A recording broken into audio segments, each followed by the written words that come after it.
So I want to share with you some of the leadership lessons, the ahas for me, and then answer some of the questions that you might have. The first one I want to talk about is there's a guy named Pete Dawkins. Pete Dawkins, if you open the word leadership in the dictionary, you probably see this guy's picture. He suffered from smallpox when he was a kid. He overcame it. He got into athletics. He got recruited to Yale, Harvard, but he decided to go to West Point. And when he was at West Point, he was on the wrestling team, baseball team, and football team. He ends up becoming the captain of the football team his senior year. He also maintained a 4.0 academic record. He gets chosen as a Rhodes Scholar. And then if that's not to top it off, he gets chosen that year as the Heisman Trophy winner. And he becomes the youngest general in the history of the U.S. Army. He decides to get out of the Army when they offered him a second star. And he ended up going into the corporate world, and when I interviewed him, he was working as the vice chairman of Citigroup. So I come up to him and I'm telling him I'm doing this leadership book, and he kind of laughs. And he said, Garcia, if you go into Amazon and you put in diet books, there's like 100,000 of them. And if you put leadership, that's like number 2. And they're, you're looking for like secrets, and there are no secrets. It's like, think of a diet book. There's thousands and thousands and thousands of diet books, but if someone asks me, how do you lose weight? You do 2 things. You eat less, and you exercise. Right. That's it.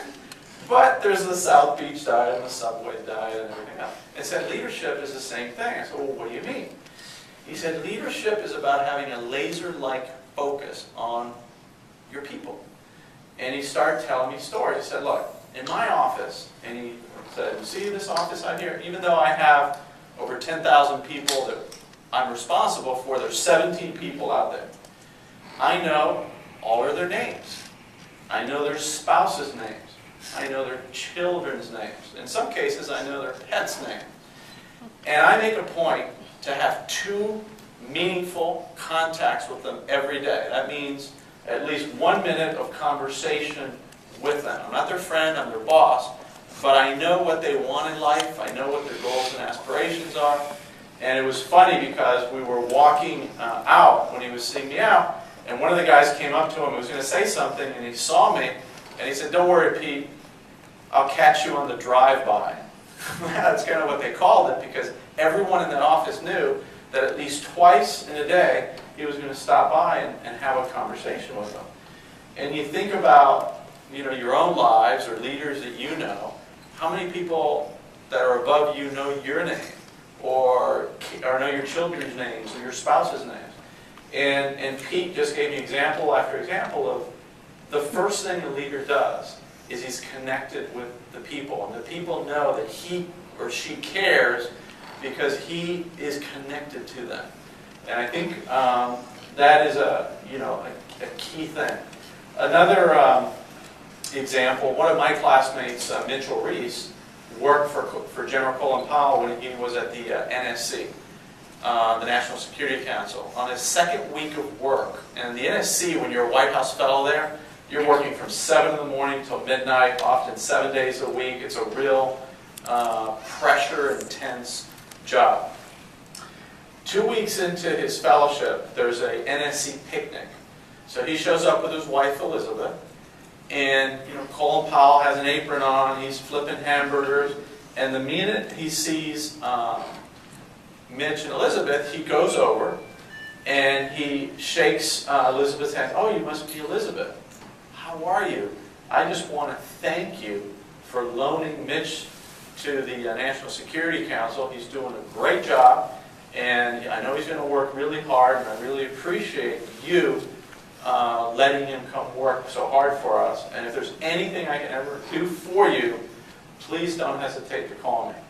And have a great time. And he walked away, and Elizabeth looked up to Mitch and said, Mitch, you better do a good job for that man. And there's the NSC is pretty big.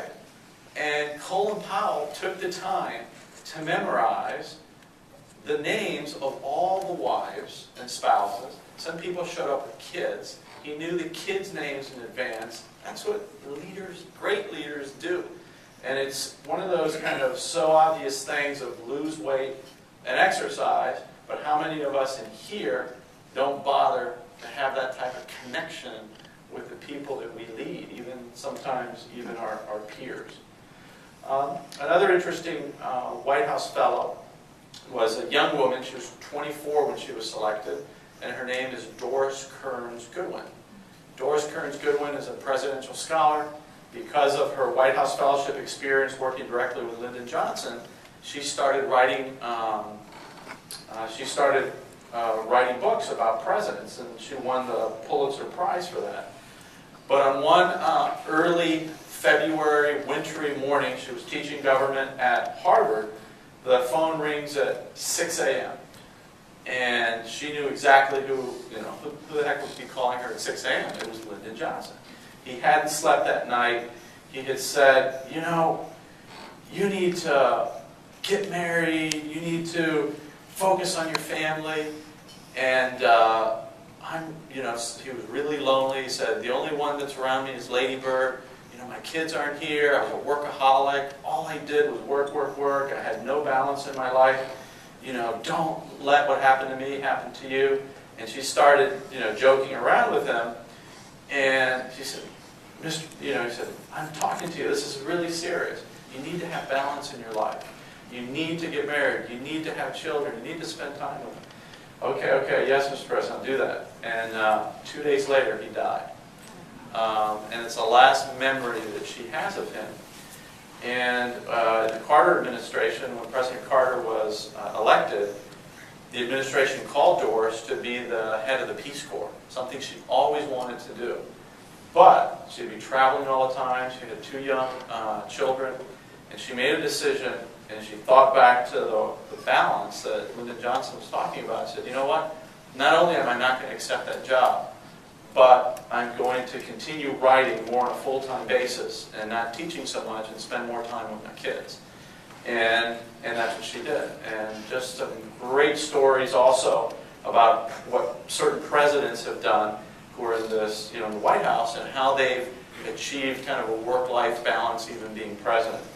Another one, former head of CNN, Tom Johnson, he was also the head of the LA Times, talks about being a workaholic. He suffered from depression. He talked about his depression for the first time, about hiding under a desk of the LA Times when he was suffering through bouts of depression. He didn't want anyone to find out, and what a terrible father he was because he wasn't spending time with his family. And now how, with proper medication and just the realization that his kids really missed out. And it's something that many of us here that are leaders, that are professionals, that are in the business world, that are working for the Procter & Gamble's of the world and think that our lives are indispensable at work, really need to think through. Leaders have a balanced life between the people you love, the things that make you come alive as a man or a woman, and hopefully also your spiritual life. And by balancing those 3 things, you're going to be very, you're going to have a lot more success.